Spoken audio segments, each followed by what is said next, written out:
A man wanted for violent threats against President Joe Biden has been fatally shot by FBI agents in the U.S. state of Utah. Law enforcement officials have told the BBC that special agents attempted to serve arrest and search warrants at a house this morning. President Biden is scheduled to visit Utah this week, and we'll have more details from our North America correspondent Nomia Iqbal, who's following this for us. A sealed criminal complaint shows that Craig Robertson was under investigation for making threats against President Biden. According to documents, FBI agents conducting surveillance on his home in March approached him to talk about a social media post. They were told by him to return with a warrant.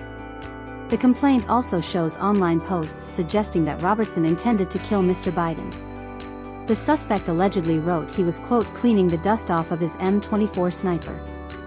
This was again just ahead of the president's visit to Utah. We have a troubling history of political assassinations, and we've got to put in extraordinary measures to protect the president and his family. I'm very glad this person is not able to pose a threat to President Biden. This news is just coming in, and it shows that this person was apparently under investigation for making threats against the president. FBI agents conducted surveillance on his home. Really were worried about his intent to kill Mr. Biden. I don't know what to say.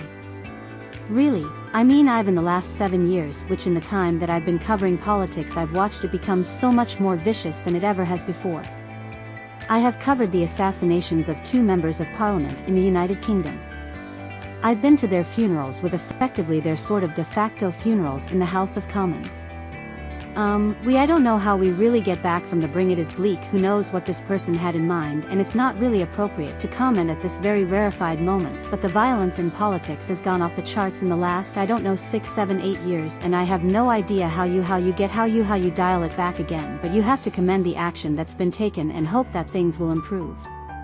Victoria, do you agree that this part of a larger trend that we're seeing in politics at the moment? No, I have to push back on that. If you think back to the 1960s, we lost a president. We lost his brother, a major candidate for the presidency. We had 2 attempts on President Ford's life and a very serious attempt on President Reagan's life. So I can't imagine this is something that just cropped up over the last 7 years, from our experience but it's something to take extremely seriously. And as I said, I'm glad our FBI and Secret Service are on the job keeping the president and his family safe. Well, again, we are still learning details about this, but Victoria, you are saying that essentially you think this is an isolated incident, not representative of something larger happening. Well, you can go back to Julius Caesar. Violence and politics is hardly anything new. I deplore it as Tom does. I think it's something we need to keep after and root out, and I think this is a demonstration of having more sophisticated tactics that allow you to do that, and I am very happy this didn't get to the degree of an actual attack on the president, and I think that's a good thing. Yeah, well, as I said, our correspondent Nomia Iqbal is going to be looking into this story. Hopefully we can bring more updates to you in a moment. But Tom, how do you think, as you said, you described violence and politics here in the UK, how has that impacted how politics are play out here in the UK?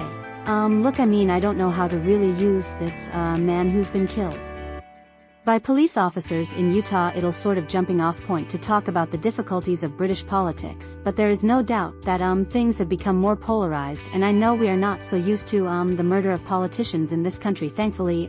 So it is correct for me to say that things have got much worse in this country in the last 7 years when 2 MPs have been killed, which is an extremely rare occurrence. I accept that the US very sadly has a far worse history on that front, but I do think that America is divided, and I do think what's happening is evidence of that, and I think things have to improve.